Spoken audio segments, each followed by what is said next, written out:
जैसे अपने घर में आप बैठे हैं, सामने वॉशिंग मशीन है, कोई हिंदुस्तान का पढ़ा लिखा आदमी नहीं बनाया उसको, अमेरिका और यूरोप के पढ़े लिखे ने उस वॉशिंग मशीन की इजाद की है। हमारे सामने कंप्यूटर रखा हुआ, हिंदुस्तान में 150 करोड़ की आबादी है और आज ये हिंदुस्तान पूरी दुनिया का सबसे बड़ी आबादी वाला पहला मुल्क बन रहा है। चाइना सेकंड पे जा रहा, इतनी बड़ी आबादी हिंदुस्तान की है, सबसे बड़ी डेमोक्रेसी, सबसे बड़ा पॉपुलेशन इस हिंदुस्तान में है। तो हिंदुस्तान में जितने लोग हैं, आप तवज्जो से सुने कि कंप्यूटर किसी हिंदुस्तानी ने नहीं बनाया, वही 7 समंदर पार के क्रिश्चियन और यहूदी ने दिया है। जिस माइक्रोफोन में मैं बात कर रहा हूं, इस माइक्रोफोन को डेविड हक्स ने बनाया। जो टेलीविजन आप घर में देखते हैं उसको जेएल बेयर्ड ने बनाया है, वो हिंदुस्तान का नहीं, 7 समंदर पार का है। टेलीफोन जो हम और आप इस्तेमाल करते हैं, वो टेलीफोन हिंदुस्तान का कोई आदमी नहीं बनाया है, वो टेलीफोन उसी यूरोप का एक दानिश्वर है, उसने बनाया है। और टेलीग्राफी का जो फन है उसको मार्कोनी ने इजाद किया है। हवाई जहाज को राइट ब्रदर्स ने, जो अमेरिका के 2 भाई हैं, यहूदी हैं गालिबन, उसने उसको बनाया है।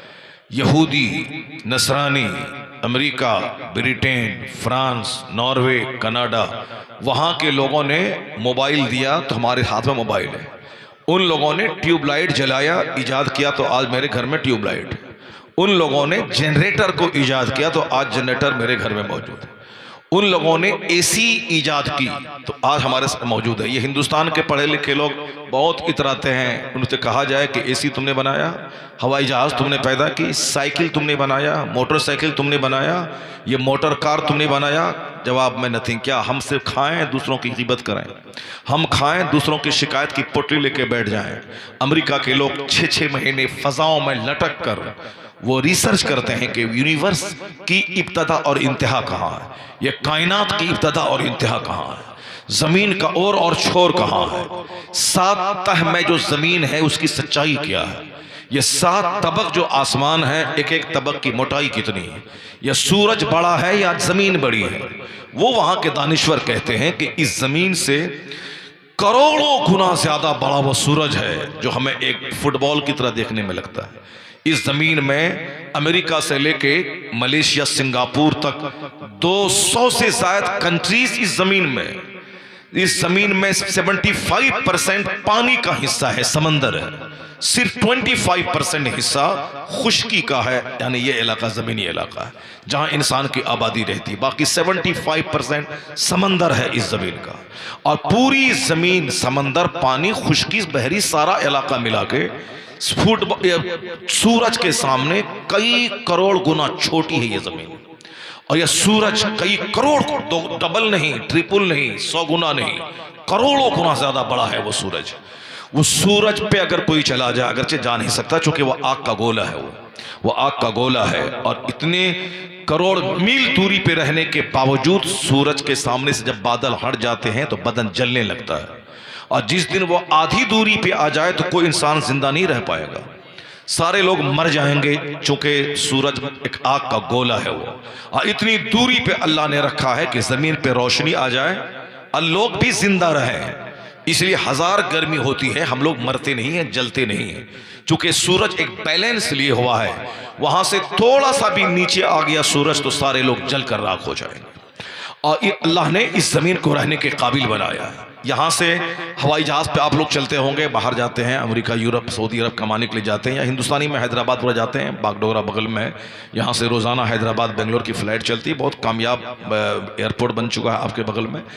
आप कभी इस पर सफर करेंगे तो हवाई जहाज में पायलट बोलता है कि हम 30,000 फीट की बुलंदी पे चल रहे हैं।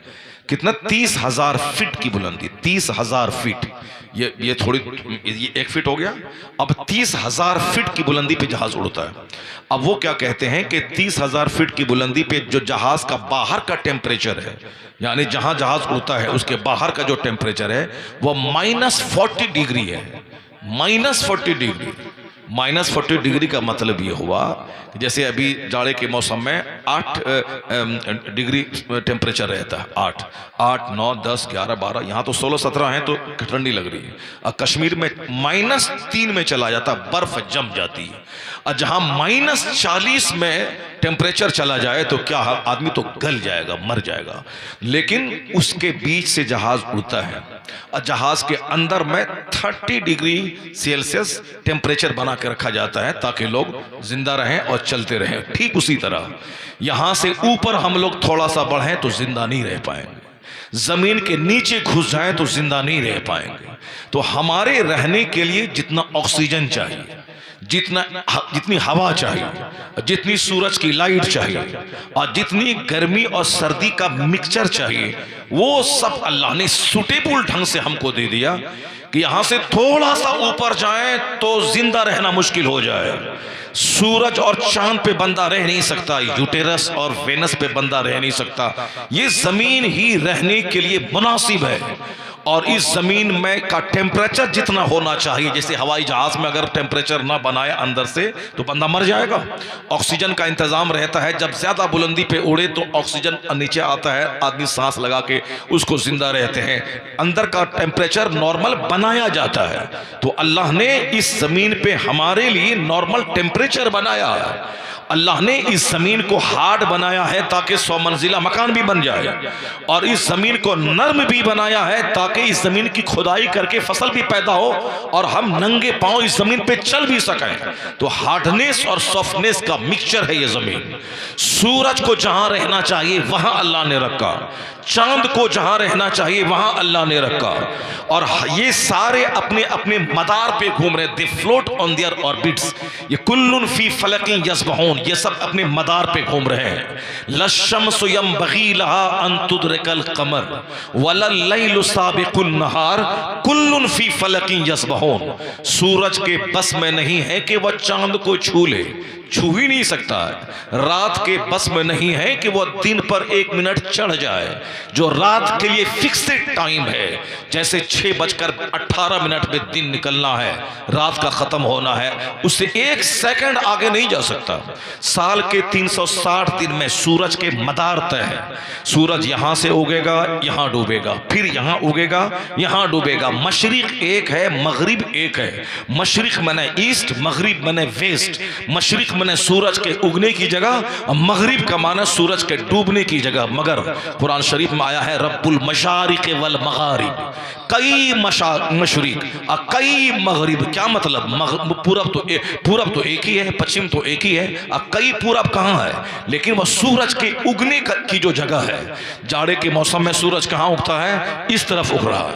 अभी धीरे धीरे सूरज बढ़ रहा है, बढ़ते बढ़ते उधर चला जाएगा। अब बिल्कुल तपिश का मौसम, वो साहब अप्रैल मई जून के बदन हाथ जलने के करीब पहुंच जाए, सूरज वहां उगने लगता है। तो सूरज के उगने के जो मकामात हैं जो अल्लाह ने तय कर दिए हैं, उसी मदार पे सूरज घूमता है, और उसी के उगने की वजह से उसको मशारिक बोला जाता है। यानी एक जगह से नहीं, कई जगहों से सूरज निकलता है। उसी तरह डूबने का मकाम भी उसका अलग अलग है, पहले वहां, उसके बाद यहां, उसके बाद यहां, उसके बाद यहां सूरज डूब रहा है। तो 1 इंच सूरज अपनी जगह से हट नहीं सकता, जो उसके लिए मदार तय कर दिया गया। अब आप सोचें कि अल्लाह ने किस कदर हुस्ने तरतीब के साथ हमारे जिंदा रहने के लिए जमीन, हमारे जिंदा रहने के लिए आसमान, हमारे जिंदा रहने के लिए सूरज, हमारे जिंदा रहने के लिए चांद, हमारे जिंदा रहने के लिए सितारे, हमारे जिंदा रहने के लिए दरख्त, और दरख्त के पत्तों के जरिए ऑक्सीजन। अगर अल्लाह हवा को रोक ले, जैसे मछली पानी से निकलने के बाद तड़प तड़प के मर जाती है, उसी तरह अल्लाह अगर 1 मिनट हवा को रोक दे तो दुनिया के 1000 करोड़ इंसान तड़प तड़प के मर जाएंगे। अगर सांस, जिस तरह से वेंटिलेशन पे कोरोना काल में लोग जाते थे, सांस रुक गई, सांस ही नहीं ले पा रहा है, तड़प तड़प के मर जाता था बंदा। कोई हॉस्पिटल के आगे मर रहा है, कोई बाइक पे मर रहा है, कोई एम्बुलेंस पे मर रहा है, कोई साहब वेंटिलेशन पे मर रहा है, यानी सांस ही नहीं ले पाता है। तो सांस हम ले रहे हैं आसानी से, और इसी को अल्लाह तंग कर देता है तो बस खेल खत्म खत्म हो जाता है। तो अब अल्लाह ने हमारे लिए ऑक्सीजन का इंतजाम किया। अगर ऑक्सीजन कम पड़ जाए तो एक दिन में 24 घंटे में सांस लेने के लिए कितने लाख रुपए खर्च होंगे। कोरोना काल में जिनको कई दिनों तक वेंटिलेशन पे रखा गया उसको मालूम है कि मसनूई तौर पर सिलेंडर का कितना खर्चा हुआ और किस कदर सांस लेने के लिए बंदे को पैसे खर्च करने पड़े। और हम लोग आसानी से भी सांस ले रहे हैं। और अब तक हम लोग 50 साल उम्र हमारी हो गई और आपकी भी हो गई 18, 20, 25, 50 साल आपकी उम्र हो गई। आज तक आपने वेंटिलेशन पे आप नहीं गए, सिलेंडर से ऑक्सीजन आपने नहीं लिया। तो अब आप ये बताएं कि जिस दिन से आप पैदा हुए उस दिन से लेकर अब तक अल्लाह ने आपके जिंदा रखने के लिए कितनी ऑक्सीजन का इंतजाम फरमाया। उसी को अगर आप पैसा लेके खरीदें तो सारी जमीन बिक जाएगी दुनिया की, फिर भी उतनी ऑक्सीजन नहीं मिल पाएगी। ये अल्लाह ने इंतजाम किया है ताकि मेरा बंदा जिंदा रहे।